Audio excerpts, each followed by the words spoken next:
Welcome my dear students. ਅੱਜ ਆਪਾਂ lesson 11 practice sheet second A class 10th ਦੀ ਕਰਨ ਜਾ ਰਹੇ ਹਾਂ ਬੇਟਾ। ਜੇਕਰ ਵੀਡੀਓ ਬੇਟਾ ਅੱਛੀ ਲੱਗੀ ਤਾਂ ਲਾਈਕ ਜ਼ਰੂਰ ਕਰ ਦੇਣਾ। ਚਲੋ ਬੇਟਾ ਆਪਾਂ ਸਟਾਰਟ ਕਰਦੇ ਹਾਂ। ਫਸਟ ਹੈ the eye lens of Umesh father has turned milky, what is the effect of vision called. ਠੀਕ ਹੈ, ਉਮੇਸ਼ ਦੇ ਪਿਤਾ ਜੀ ਦੀ ਅੱਖ ਦਾ ਲੈਂਜਾ ਦੁਧੀਆ ਹੋ ਗਿਆ ਹੈ, ਇਸ ਦ੍ਰਿਸ਼ਟੀ ਨੂੰ ਆਪਾਂ ਕੀ ਕਹਿੰਦੇ ਹਾਂ। ठीक है, ਇਹਦਾ आंसर है बेटा जी अपने कोल कैटरैक्ट, मोतियाबिंद, सी ऑप्शन। सैकेंड है बेटा अपने कोल immediately after conducting an eye checkup Imran found that he is suffering from long sightedness, what could be the cause of this effect. अज अखा चैक कराने उपरंत इमरान नूं पता लगा कि उसनूं दूर दृष्टि दोष है, इस दोष के की कारण हो सकते हैं। ठीक है बेटा, सैकेंड का आंसर है अपने को C, both A and B.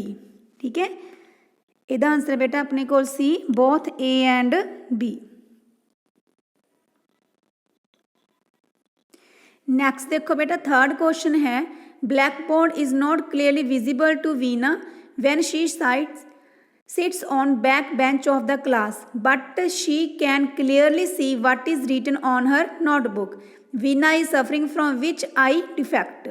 ठीक है, वीना जो क्लास में सब तो पिछले बेंच से बैठती है तो उसने ब्लैक बोर्ड पर लिखिया स्पष्ट दिखाई नहीं दिंदा, जबकि उसने अपनी कापी पर लिखिया स्पष्ट दिखाई दिंदा है। वीना नूं किहड़ा दोष दृष्टि दोष है। देखो बेटा, थर्ड का आंसर है अपने को ए। ठीक है, शॉर्ट साइटेडनेस, निकट दृष्टि दोष। ठीक है, थर्ड का आंसर है बेटा अपने को ए। नैक्सट देखो बेटा, Rajni went for a eye checkup according to the doctor Rajni suffering from short sightedness, what type of lens should be used by her to correct such kind of defect. Rajni अज अखां दे डॉक्टर को चैकअप करवा के आई है। Doctor अनुसार रजनी नूं निकट दृष्टि दोष है, इस दोष के सुधार लई रजनी नूं एनकां विच किस तरह के लेंस का उपयोग करना चाहिए है। ठीक है बेटा, फोर्थ का आंसर है अपने को बी, कनकेव लेंस, अवतल लेंस। क्लियर हो गया बेटा। सैकेंड नैक्सट देखो बेटा, नैक्सट है अपने कोल in the classroom teacher explained that the human eye lens can adjust its focal length to focus nearby as well as far object. Which part of eye helps in change of focal length of the eye lens? ठीक है बेटा, fifth का answer है अपने कोल सी, slim muscles. ठीक है, पंजाबी च कहना बेटा आपां फिफ्थ का आंसर है अपने को सी, सिलियरी पेशी द्वारा। ठीक है बेटा, नेक्स्ट देखो, नेक्स्ट है अपने को when Fatima tries to read a printed page close to her eyes she realise that image is blurred, what is the minimum distance called at which a normal eye can see objects clearly without stress. ठीक है, six का answer बेटा, चलो पंजाबी च पढ़ते हैं। फातिमा जो किसी छपे हुए पन्ने नूं अख दे नेड़े करके उसनूं पढ़न का यतन करती है तो अनुभव करती है कि प्रतिबिंब धुंधला है। ओह न्यूनतम दूरी जिस उत्ते रखी कोई वस्तु बिना दबाव ते स्पष्ट देखी जा सकती है उसनूं की कहंदे हन। ठीक है बेटा, सिक्स का आंसर है अपने कोल A, least distance of distinct vision. ठीक है, सिक्स का आंसर है बेटा अपने कोल ए। पंजाबी च कहने आ स्पष्ट दृष्टि की न्यूनतम दूरी। नैक्सट देखो बेटा, after rainfall when Sunita looked up in the sky she notice A rainbow, how is the rainbow formed. ठीक है, अज मीह पैन तो बाद सुनीता ने आकाश वाल वेख्या तो उसनूं सतरंगी पींग दिखाई दी। सतरंगी पींग किस कारण बनती है। सैवन का आंसर है बेटा अपने कोल C, both A and B. Clear हो गया बेटा, C answer, both A and B. Next देखो बेटा, नैक्सट है अपने कोल during the past days the burning of stubble has spread a lot of smoke in the environment. Meanwhile Mamata notice that colour of the sun was red even at noon. What was reason? ਉਹਦਾ ਕੀ ਕਾਰਨ ਸੀ बेटा? देखो 8 ਦਾ answer है बेटा अपने कोल B, scattering of light. ठीक है, ਸਕੈਟਰਿੰਗ ऑफ लाइट पंजाबी च बोलते हैं बेटा ਆਪਾਂ ਇਹਨੂੰ प्रकाश दे खिड़न कारण। ठीक है, आड़ा बेटा प्रकाश दे खिड़न कारण। नैक्सट देखो बेटा, नैक्सट है Angrez Singh thinks that the danger signal are always red. Why does this happen? ये क्यों वापरिया, अजिहा क्यों हुंदा आ? खतरे सिग्नल हमेशा लाल रंग के क्यों हुंदे हन? 9 का आंसर है बेटा अपने कोल A, the red colour scatters the least in the atmosphere. लाल रंग वायुमंडल में सब तो घट खिड़दा है। ठीक है, 9 का आंसर है बेटा अपने कोल ए।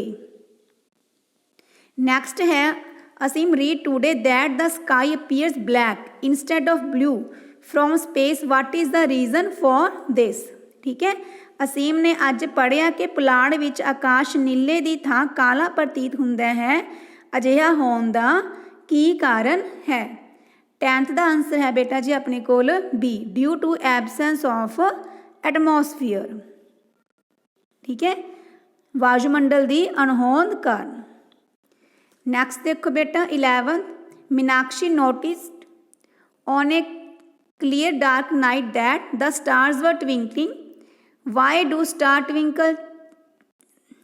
तारे किस प्रभाव कारण टिमटमाउंदे हन?